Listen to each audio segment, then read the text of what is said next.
uh, relating to three similar cases, ano? Ronald Mas, Mayor Baste Duterte, saka BP Sara. No? Hindi ko na bibelabor yung Ronald Mas and Mayor Baste kasi aware naman ako doon sa Rule 113 Section 5, yung sa warrantless arrest, na hindi pwedeng apply. Nagkamali nga yung NBI kay Ronald Mas, kaya na-dismiss yung case, di po ba? But I'm more interested in the cases of Mayor Baste at saka kay BP Sara. Kasi almost similar yung kanilang mga sinabi, pero I'm just wondering why you did not investigate Mayor Baste, pero si Mayor Sara, hindi lang kayo nag-investigate, nag-repair pa kayo ng complaint sa DOJ, hindi po ba? Yun po yung amin pong ginawang investigasyon ay doon na po sa threat na sinasabi namin na pangkalawakan. Yung dito po kay Mayor Baste, kaya hindi po natin na inimbestigahan, isinasama po namin dito sa task force na ito to come out with the report eventually. But we have coordination also po with other agencies. Yes. So walang ongoing law enforcement investigation against Mayor Baste? Kasama po dito sa ano po namin sa special task force po. Yung bang special task force, and this was, this was also raised by the presiding officer nung nasa lounge kami kanina, na-form ba ito in relation to or in reference to the case of Mayor Baste o kay Vice President Sara? Yung pong trigger point na nangyari dito ay yung pong kay Mayor Baste po. But prior to that, we are continually monitoring the threat. Kasama po sa aming pag-uusap yan. In fact, yung pong aming reporting ng records as early as nung nag-assume po ako ng February, mga first week pa lang po ng March, kasama na po sa reporting yung mga threat assessment. But nung napansin po namin na itong rage rally na to can escalate to a bigger threat to the national security, dun po namin ipinasok ito.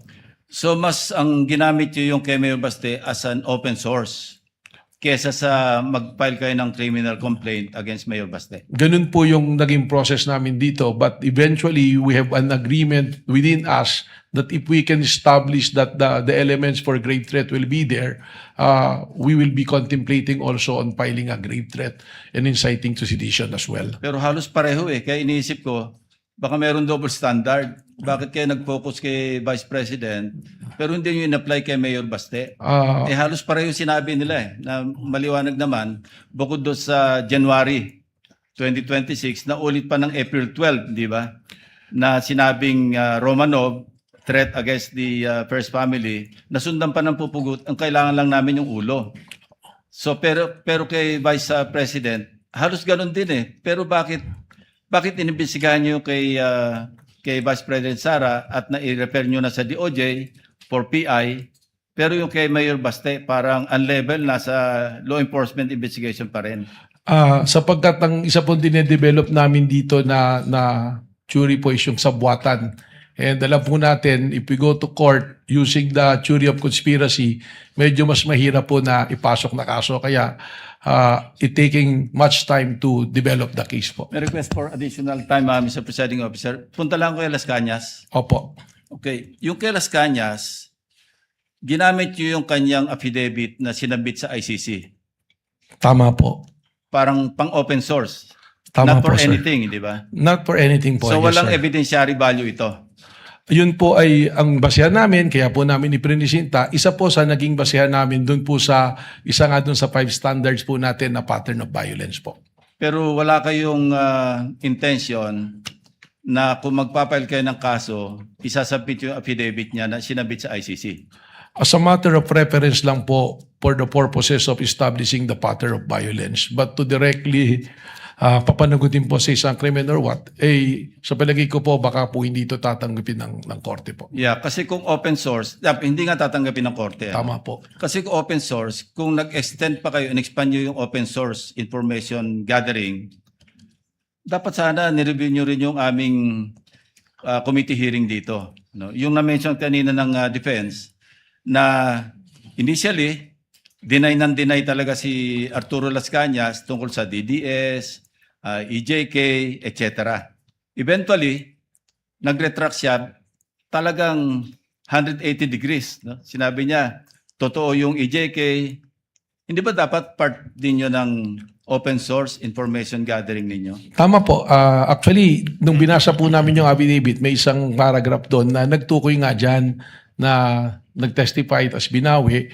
Ang sinundan na po namin dito, at naalala ko po, meron kasing yung report do sa 24 oras after ng pre-trial po sa ICC, nagkaroon po ng interview kay Las Canas kung saan sinasabi niya yung affidavit na ginawa niya na isinabit sa ICC at nung kinukumpara po namin doon sa sinasabi niya, lumalabas na yun po. Pangatlo na po yon. So, Alam nyo, iba yung affidavit niya, yung kanyang testimony sa Public Order and Legal Drugs Committee, which as I said earlier, I chaired. No? Kaya alam ko yung familiar ako. Then after that, nag-retract siya. Talagang complete turnaround. tama po. So I even consulted a retired justice na kaibigan ko, ano bang mas matimbang dito? Ang sabi niya, ang talagang jurisprudence, yung original na statement, ang mananaig, kesa doon sa parang binaligtad na statement. Which I also agreed. Ang point ko lang is, bakit parang namili lang kayo ng open source? Tiningnan po Kung namin. tinignan nyo yung sa ICC na sabit na pagkahaba-haba, sa akin nga po sinabi kanina, pangatlo na po yung magkaibang affidavits ni Arturo Las Cañas. May nauna, may pangalawa, pangatlo na po itong pinapakita sa screen kahapon. Tama po. And we are also aware dun sa pagbalibaligtad. But on the news that I was mentioning po, Your Honor, mismong sinabi niya, pipirmahan yung affidavit at sinabi po niya, this is 186 pages. So nang tinitingnan po namin, yung statement na yan, tumugma. At pangalawa, it's been the subject already of an ICC. It's being used as an evidence.